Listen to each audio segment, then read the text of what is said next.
Mga ka-A to Z, para sa mga gustong makaboto sa 2025 midterm polls, bukas na pong muli ang voters registration ng Commission on Elections. Kung tutuusin, mas madali na ito dahil sa Register Anywhere project na pinapayagan ng pagpaparehistro kahit wala ka sa lokalidad mo. Nagbabalik para sa Balitang A to Z, si Ian Maghanoy. Balik operasyon na ngayong araw ang voters registration ng Commission on Elections o COMELEC para sa midterm polls sa susunod na taon. Kaya si Rodolfo maagang sumadya sa COMELEC main office sa Intramuros, Manila para makilahok sa registration na ito at i-update ang hawak niyang rehistro. Para walang siksikan, para una ka na sa pila. Isa rin kasi ang voters registration sa mga requirements ng kanyang agency bilang OFW. Sana yung God's will pala rin makaalis agad sa Taiwan.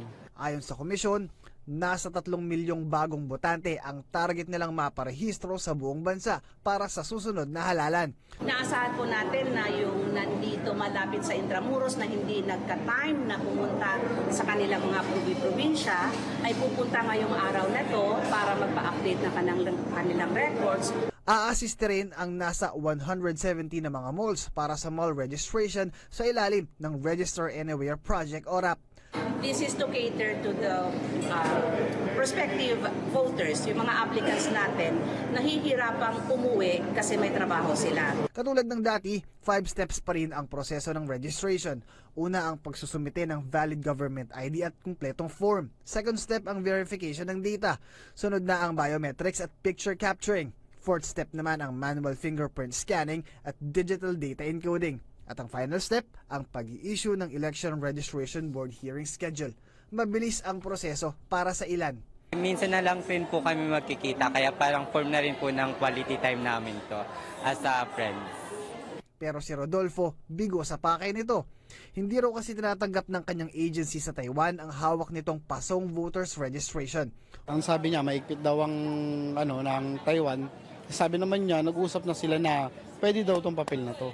Upang ma-validate ang voters registration ni Rodolfo, a-assiste raw sa kanya ang COMELEC. Nagbigay siya ng calling card na pumunta ka ngayon, tawagan yung director, and then kausapin daw siya. Magkaibang usapan yan kung nagkamali lang, kung akala lang niya na rehistrado siya pero hindi na siya rehistrado pero hindi pala.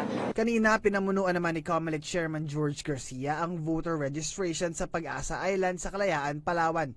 Binigyang diin ni Garcia na bagamat malayo at kakaunti lang ang bilang ng botante rito kagaya ng sa ibang mga bayan, ay pilit aabutin ng komisyon ang mga Pinoy dito upang mabigyang buhay ang kanilang karapatang bumoto. Kung gusto natin bumoto, kailangan registrado natin. Magtatagal ang voters registration hanggang September 30. Para sa Balitang A to Z, Ian Maghanoy.